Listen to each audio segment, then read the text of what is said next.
Well, the brave woman out there confronting the police and calling out their bias as far as the outrage over the temple attacks that has been continuing, as Canadian Hindus have now been standing in solidarity and together.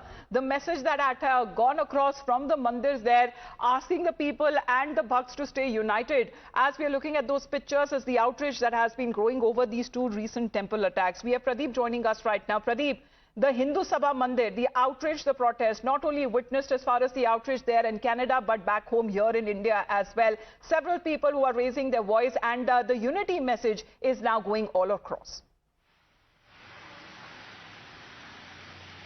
Yes, you are absolutely right. The similar kind of a sentiment is being echoed in Canada too, because Hindus feel that they have to be united. Only then they will be able to fight against this Khalistani menace, because off and on Hindus had been victims of hate campaign launched by Khalistanis and Islamist radical element.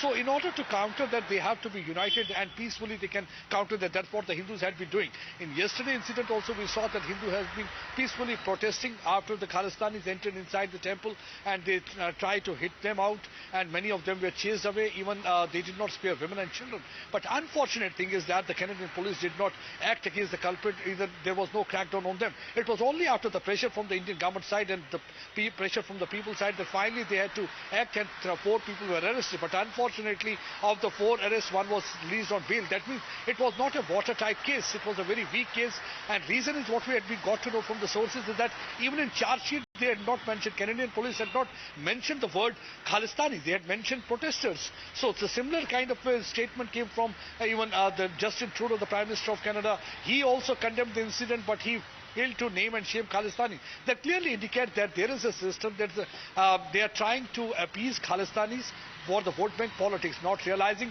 that it can be tomorrow problem for them too. But vote bank politics seems to be more important to them than the national security, and that's one of the reasons that the Khalistanis had been able to infiltrate into the law enforcement agencies also. We saw that how yesterday some of those cops, they were also targeting Indians rather than trying to crack down on those Khalistani elements. So that's not really a good thing. But yes, the Hindus now want that they have to be united. Only then they will be able to fight against it. The slogan that was raised by Yogi Adityanath, batenge to katenge.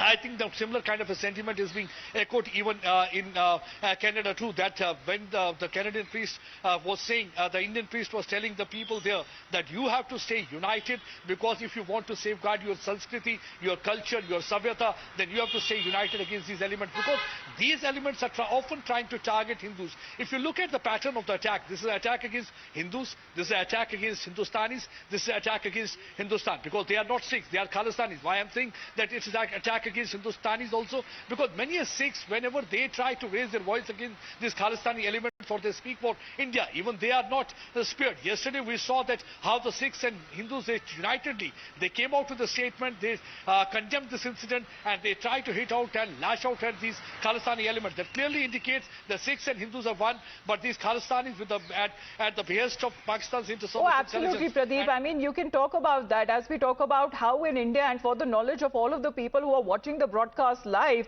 how in India we believe in the idea of India and how close-knit the community is of Hindus and Sikhs. And those who are protesting out there in the name of extremism cannot be identified as the Sikh community.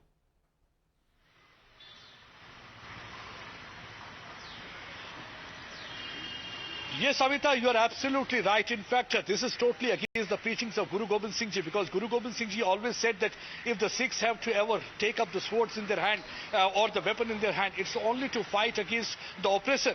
But Sikhs can never ever be playing the role of an oppressor. But here in this case, you can see the Khalistanis who call themselves Sikhs, but they can't be Sikhs because they do not believe in the preachings of the Guru Gobind Singh Ji. And here see how they are just barging inside the temple, trying to target Hindus. We have seen that how Guru Tegh Bahadur Ji gave his life for the saving Kashmiri Pandits when they were targeted by the Mughal king that time. They were forcibly converted. But here it is totally opposite of that's happening.